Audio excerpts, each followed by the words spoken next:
going live. You know, it's tricky without a countdown clock because the secret would be to go live with a countdown clock. Otherwise, you just have to trust when it says you're live. And I might be off by a second, maybe two. I could look dumb. Hey, everybody, welcome in to another episode of Trust the Tape where it's clear we need hats. And Brian, I'm going to teach you something about marketing because I've had people who are like, hey, I want you to buy this and I want you to buy that. You're going to need to give me a Doing All Right hat for free so that I can wear it and advertise for you. That's how that works. All right. I appreciate that. I'll send you. I got a couple. I got my Crown Global Media logo and I got you a hat and I can get you a shirt or a hoodie, whichever you prefer. All right. You have a hat guy? I need to hit up your hat guy. Yeah, and you know what? Maybe I need to, if we could come up with a logo for Trust the Tape. Yeah. I got a hat guy that can put it on hats for us. So okay, see, I hadn't thought about a Trust the Tape hat yet, but I do want a hat that's either blue with just a white tank, a little team tank hat, because even when it's not, because also the Mavericks are blue and white, and it looks like we might need to be tanking there. And if the Cowboys were to lose, a little element of green in it. You got to put a little element of green in that Mavs hat, though, too. Well, I just, I want it to be dual purpose. So whichever local team you need to lose, that it'll work for you. Probably blue with a white tank. I don't know. We'll figure it out. It's no big. You know what I think would be cool, Jeff? Just the word, just like a white hat with the black that says tank with a exclamation point. Maybe I was going a little more subtle. Just big stitched block letters that says tank. Not a bad plan.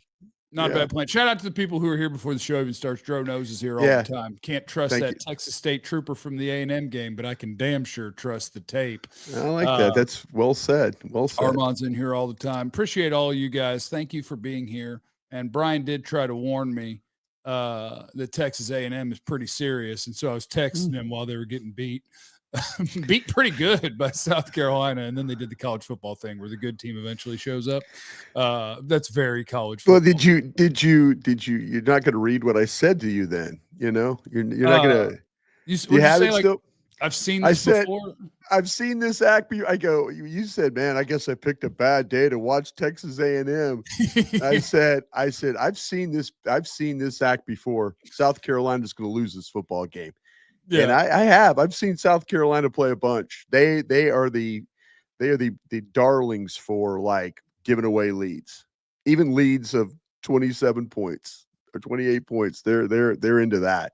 That was outstanding. It was a great job of blowing a lead and making something where I thought I was going to be able to poke at Brian, and it didn't work out for me. Shout out to Ike in the super chat. I'm with Brian. Let's trade CD and give GP 88. I'll tell you what we're not doing today, y'all. I'll tell you what we're not doing today, y'all. Come see the light. See the light.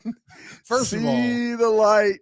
I had this discussion. By the way, you and I have a friend, a friend, and then a guy that knows you very well. Our friend, so he's not my friend. Prince Faisal. Well, Prince Faisal over in Saudi Arabia. I consider him a friend. Huge Cowboys fan. He watches all our content. Loves you. Absolutely loves you. And he's like, man, he goes, if you really want to draw Jeff offside, start talking about seeding. Start talking about any of their best players and trading them and see what I do. I go, Your Highness, it's content. It's content. We got content. This is what we do. But no, but he's like, yeah, if you really want to get Jeff angry, it appears talking about trade CeeDee Lamb. Look, I thought we all had the same goal here. I thought. Oh, no. Faisal's he's on board with you. I thought we wanted to win. No, he wanted. But now it's like, what should we trade Quennin Williams? He's really upped his trade value. He's played really well. We should probably turn around. Yeah, we might want to think about it. Big business. I'm not with Brian. Let's keep CD and GP3. I will tell you this. Go. If we just want to trust the tape to be the greatest draft podcast in the land, sure, trade all your best players, because then we just get to talk about the draft all day. We'll do that in a couple weeks. Yeah, the Cowboys have roped us back in. They roped me back in by beating the Raiders, and then I turn around and I'm like, all right, let's do some math here, boys. I think they need to go 6-1 to make it. I don't think you can make it if you don't get to 10-6-1. Do I think they're going to do that? I don't. Can I completely write it off? Not yet. Not yet. Plus, the Eagles are falling apart. So the way, because I've been saying they're falling apart for 100 years, just because their record is a fraud. It's a lie. They are not an 8-2 football team.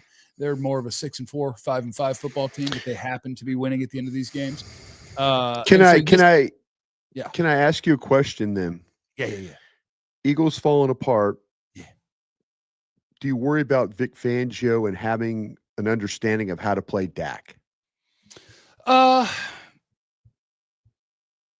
that has been also, consistent. That part, whether he's been Denver, Miami, Philadelphia. I know the first half of the game the other day. Well, I mean, week one, Dak was launching and everything was cool and the offense was rolling and we were all really happy. And then the second half came and it was a weather delay and everything got thrown off. But is there concern about Vic Fangio kind of understanding how to play your quarterback?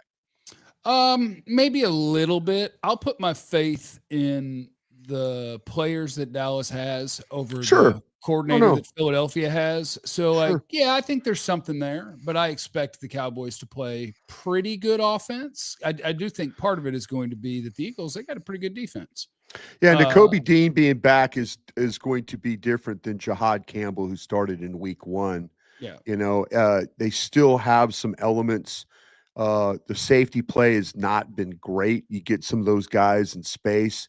Phillips' addition looks like it is paid off for them. And in a way, we looked at Phillips before the draft. People were talking, maybe Dallas was going to trade for this guy. He played at, I thought, a high level with the Dolphins. He's playing with a high level with Philadelphia.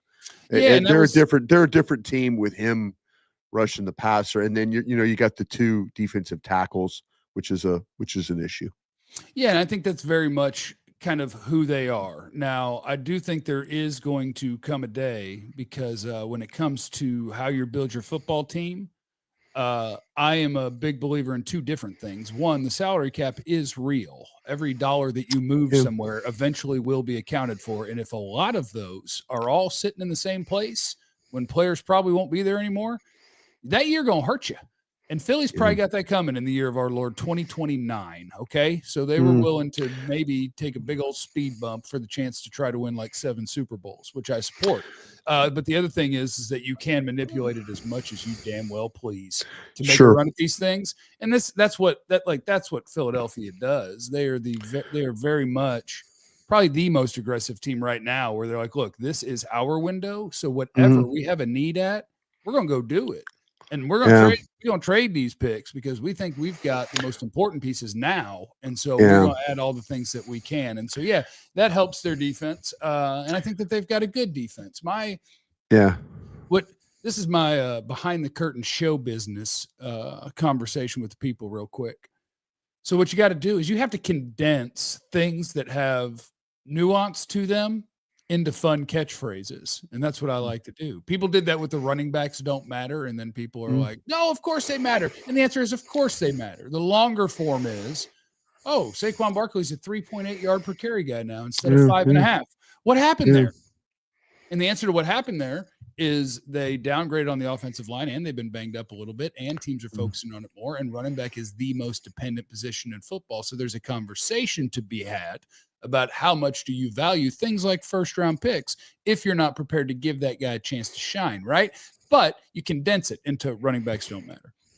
The truth about the Philadelphia Eagles is that offensively, they are not good. And there are the pieces there for them to be good. Like, I don't think Jalen Hurts is terrible, but I condense his long-form scouting report into he's not good. And the long form is just that if it ain't the first read, like that sucker can catch the ball and throw it against man coverage. But if you make him process, if you make him read, if you make him think, if you make him extend plays, he struggles with that. When the Eagles are in third and must pass, they've been bad his whole career. When you put the game on him throwing, they're in a bad way. There's a reason that A.J. Brown is mad every week. And that reason is not that I'm sure he, like everybody else, is like, I'm glad that we won and not lost. But if we are pretending that the football we're playing can win us a Super Bowl, y'all are crazy, because it's not. You can't be the 25th best offense in football or whatever and win the Super Bowl. So his whole thing is like, that's fine. We're winning the games. If this is how we play all year, we're not winning what we want to win. And so I condense all of that into Eagles are falling apart. And so that's my lesson in show business today. Catchphrases that represent much longer conversations. Eagles are falling apart. Running backs don't matter. Got it? Got it. Good. So the thing that'll be, I think, the most interesting, and it better be interesting, when the Cowboys take on the Eagles, is I asked everybody on our show this yesterday, Bryan, and I'm going to interrogate you now. Is your expectation of how the Cowboys are going to play defense closer to what they did against the Raiders, knowing it's the Raiders, or closer to who they'd been everything pre-Raiders, which was one of the worst defenses in football? Do you take the new additions and now view them as absolutely not? This is no longer a really bad defense. This is now closer to what we just watched. I think it's closer to what we just watched. And I say that with the understanding that the secondary still has a ways to go. Just from an experience standpoint, it's going to be a different challenge for them this week, dealing with these, and you talked about the Eagles offense and how it's basically a go, hitch, slant type offense. It's a challenge, and it's, they still have the ability. It'll be a challenge for them to run the football if they're down a couple of offensive linemen. It's been a challenge all year for them to run the football. Where you had some weaknesses really in the past, you're much better at defensive tackle. You're better now at linebacker inside. Hooker played better in the Raiders game, but I don't think they have a great safety involved. You got some young corners that are really promising. Carson, promising. What we saw with Revel, I know I've seen on social, you've done a lot of stuff with Revel and talking about him and what he brings. Very promising, hopeful. There's still some things like if we were 8-10 games into this thing and these guys were all playing together, we would probably see a better defense. I think they're going to challenge Philadelphia this week. I think they are. I mean, they're going to challenge. Philadelphia leads the league in 3 and outs. They're okay being 3 and outs, and they struggle to get in the red zone, but when they do, they finish. And but Dallas is going to have to. You're going to have to go after AJ Brown. You're going to have to go after Smith, and it's going to really come after these young corners. These young corners are going to have to play at a very, very high level. But the defensive tackles, if in fact the Eagles are compromised at center, they're surely compromised at right tackle. Man, they took advantage of the Raiders. We knew the Raiders were poor 5 across, but you've got to find a way to, if it's Quennin Williams, listen, you get a one-on-one matchup with Landon Dickerson. It's a struggle for him. When he could play with help, he's good. But when he's one-on-one, he gives up pressures, he gives up sacks. There's spots along this offensive line that have had their problems. And so, I think Dallas is closer to what we're going to see, what we saw with the Raiders, than we have seen before. Because I do feel like, just look at the inactive list Monday night on defense. The guys that were on that inactive list, those were guys that were playing for you during the season. Clark's gone now. I mean, there were guys that were playing snaps for you in games. Bridges, I wouldn't be surprised today. Priority 1 is to get Malik Davis active. I wouldn't be surprised if Bridges is the guy that they move on from, for the roster spot. So my hope is that these kids get battle tested. And I know people hate when I call them kids, but I'm about to be 62 years old. They're youngsters. They're youngsters, but they're about to. They're going to get battle tested, and they're going to play 3 games in 11 days, and against some good players. If they get through this segment, of games, win or lose, it could really help Dallas in the future if they get through these games and we see the promise that we believe that those guys can play with. 3 close losses would be great. Highly competitive football creeping your way towards the top pick. Now, if they win 2 of these, if they can win 2 of 3, then buckle up. Buckle up. We're going for a run. Now, Brian, I'd like to stop you for about 30 to 60 seconds to thank our friends at Underdog. Hey, Underdog. I would like to. Football season's in full swing. Underdog, the best place to get in on all the action. I love my Underdog. You know why I love Underdog? Because it can make everything interesting for me. Because it's not just football. All you got to do is go pick your favorite player, least favorite player. I like to pick Jalen Hurts and say he's going to have less than his projected passing stats every week. And that's all you do is you make those picks. You combine a few of those bad boys. You say, I think this guy's going to go higher or lower on stats like rushing yards, receptions, touchdowns, and more. You get the picks right, and you could win up to 5,000 times yo cash. Okay, so I'm going to do some hating on the Eagles this weekend when I hop on the Underdog. I'll probably do some loving on the Cowboys too, try to get myself rich.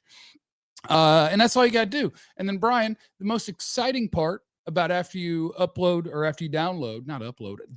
the Underdog app and start playing that and having some fun, the best part is that your boy got a full screen disclaimer so he doesn't have to read all these words. You know what I'm saying? Oh, wow, there you go. Download the app today. Sign up with the promo code TAPE, TAPE, and you'll get $100 in bonus entries when you make your first $5, when you play your first $5. Promo code's TAPE because of Trust the Tape. It's Underdog. Make picks, win money. Let's see if I know how to get this off the screen. You know what, man? I think Underdog has got a badass logo. Yeah, that's a cool. Yeah, that dog's sweet, isn't he? That's a cool logo they got there. Congratulations. Yeah. Thank you, Underdog, for being a part of us. Yeah, and I love anything that makes there's a lot of sporting events I won't watch because I'm just not all that interested. But boy, if I've got one of those Dallas Wings to get more points than her projected points, I'll track that box score, baby. You know what I'm saying? Yeah. So have some fun. Get on that Underdog, all right? Please do. Please play responsibly. Crying out loud. Whatever you deposit, make sure that's in the budget. All right? Yeah. Yeah. And then hopefully you're going to end up buying a pool with what you win, but also be responsible. Yeah. Or double up to catch up, whatever you want to do. I mean, whatever works for you. Whatever helps. You. Yeah. Whatever works. You want to chase, go ahead and chase. Yeah. You had mentioned Revel when we were doing our show on Tuesday, and I ended up watching tape on Tuesday after we had done our show, and it was only 19 snaps. But now I'm going to have unrealistic expectations for Shavon Revel because I was super impressed with the 19 snaps that I watched. And I did have one that was my favorite. And I think it was a tight end that was lined up in the slots. I got my no, it was a wide receiver that was lined up in the slot. It might have been Tyler Lockett. It might have been the old man. And because Bryan Broaddus' favorite thing, the crossing route in all of sports, is a cornerback, an off coverage, and a guy runs straight across the field. Because I tell you, the field is big, and they end up with a little bit of a head start because you've got to honor whatever they're going to do.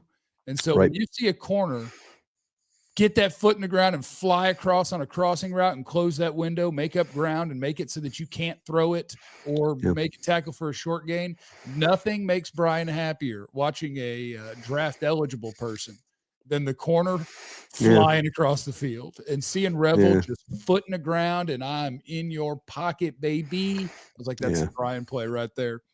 My favorite was when he was out wide. I don't remember who the wide receiver was. And they went triple move. They went with a route that I dominated. We would call it a double stop, where you run a stop route, then you take off running. It's like, oh my God, stutter go. So he's got the stop route covered. The guy takes off. He's in phase on that. The guy stops again, so it's a stop, go, stop, and he's in phase on all three of them. And I get scared about my tall corners and stopping and going. So I watched everything that he did in that game, and I just went, oh, hopeful. That was better than I expected out of the gate, and now I've got him locking AJ Brown down for 0 catches. Is basically where I'm at. Well, it's going to be a battle. I mean, he's going to get the out. This guy could be also the hybrid tight end eliminator, which is fun. Yeah, I mean, you're not going to play Laporta in a couple weeks, but you got 3 big time tight ends that you were going to on schedule. That when you talk about with the one there in Philadelphia, and Goddard, and then Kelsey, in a few days. Maybe this guy, if you have some roles, I think I could see him, Bland, and Carson being out there playing. Yeah. Like I say, I think they're going to move on from Bridges. I think Bridges would be, if you always ask who's my 53rd guy. Yeah. I kind of think Bridges is the 53rd guy right now, and I think that's how you get Davis. Davis is out of the elevations, and they've got to get him on. I need to say something too, if I can, Jeff. I've been kind of talking about the thing with Blue being more about maybe not knowing from classroom to practice field to game. Smart enough. It's just the maturity factor has been a problem. Like the being a pro, where they say that like Phil Maffa is kind of the opposite of that, and so Maffa is on IR, so you would have to make a roster move. With Davis coming up, I'm not sure we're going to see Phil Maffa, so if you're the Phil Maffa fan, there's 2 roster moves left. He is an IR guy, so that's going to be up for consideration. But I don't know, with Davis getting elevated, I think that kind of puts Moff in a bad spot. But Revel, real quick, I'm still very, very, very, very excited about the prospects. I know there's going to be some rough road ahead, maybe, but man, the kid is super competitive, he's super athletic, and he looks like he belongs out there playing. Dro knows in Super Chat, he said, am I the only one that thinks that corner is a draft need? Is Malik Muhammad strictly a slot corner from Texas? Also, I like Kamari Ramsey over Downs. What I don't like is when the chat's ahead of me on draft work. Okay. Well, Downs is a safety, and I haven't seen Muhammad. I've seen Texas play, but I haven't. I've done the 3 corners. I think that McCoy is outstanding. I think Delane from LSU is outstanding, and Terrell from Clemson is outstanding. If you're in the corner game and you want to go, in the first round, I don't know if Muhammad is a first round player, and I think I'd be a little hard pressed to play him ahead of the ones I just named.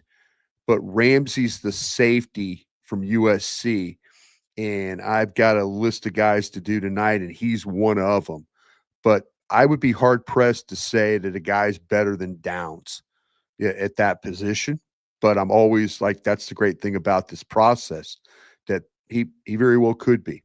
And we'll study that up. Yeah, Downs is awesome. You boys got time today, so I'll catch you today. I'm going to watch 700 players today. Yeah, I could probably get 8 or 10 in, something like that. Yeah. Where was I going? Hold on, I'm ADHD in something right now. I had somewhere I wanted to take you, and I don't remember. Oh, here it is. It's back. Yeah, I think so. The beauty of, like, if the Cowboys can really, if they can beat the Eagles, sure, they can beat the Chiefs or the Lions or whatever, and if they can go on a run, then that's awesome. That's incredible. We'll all be super engaged and energized, and we'll be optimistic about next year. Well, I guess we'll be excited about the playoffs if they can go 6-1. But if that's not the way it goes, I still think it's fun, because what becomes really important to me, because I do love the draft, is, like you say, you think they have a need at corner? Kind of, maybe. Ask me in 6-7 weeks, because we're about to get a lot of Kalen Carson and Shavon Revel. And if you have Carson playing at a good level, if you have Revel will be one of your starters unless he gets hurt, and you have Deron Bland, then the answer becomes it's not a pressing need. And if Logan Wilson continues to take snaps from Kenneth Murray, he still has more time under contract. So if you look at that, and Overshown's back and he's healthy and he looks good, then suddenly your linebacker situation switches from, oh my God, what are we going to do in the first round, to, hey, we can do this thing straight up, and we can, you know what, I don't know if Cowboy fans are going to like this. They love offensive line in the first round. And I think Terrence Steele is going to join Trayvon Diggs as a salary cap casualty. Cowboy land going to freak out if their right tackle is one of their first picks. You'll tell me in the chat when they take another offensive lineman in round 1. You gonna lose it, or are you happy? Yeah, what you need to do though, Jeff, is like free agency needs to turn into somehow navigating the Pickens situation. It needs some house cleaning with the guys that you mentioned. And then it needs to turn into actually being aggressive and not bottom fishing, For and sure. maybe addressing what you would love to have happen. The perfect offseason was you understand the development of all the players you mentioned. So you're positive about that going in. But like my old boss, Ron Wolf, used to say with the Packers, if you feel good about your position, add another one to it. Feel good, add another one to it. Well, that's the words of a man who must have had a good roster. No, we did in Green Bay. No, we did, like, but we added. We kept adding guys. Kept adding guys.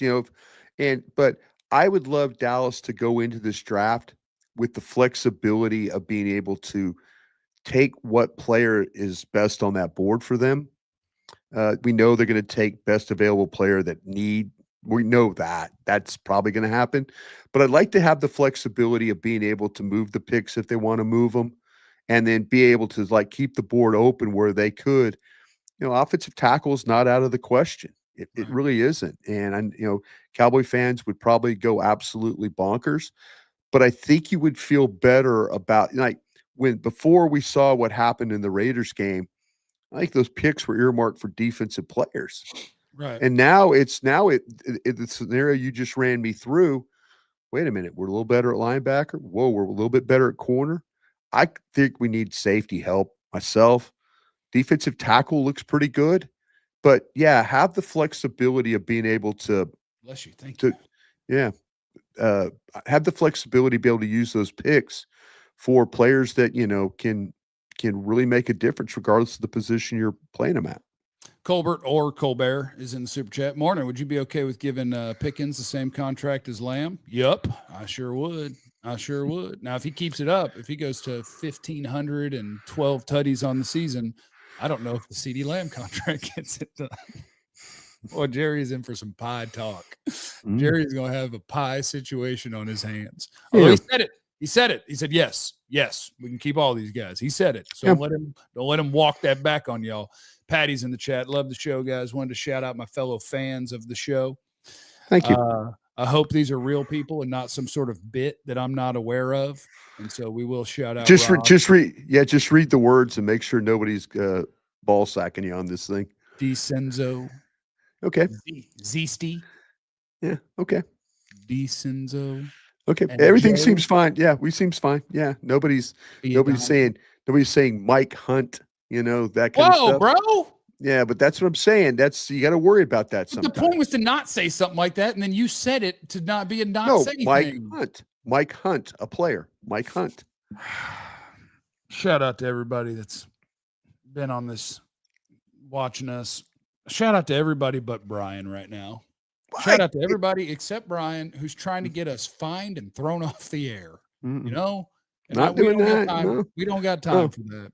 We don't have time for that. Let me just play the hot dog or bun thing, because I haven't gotten to play it today. Now this is a hot dog bun. I think it's a hot dog too. Jeff, what are you doing for Thanksgiving real quick?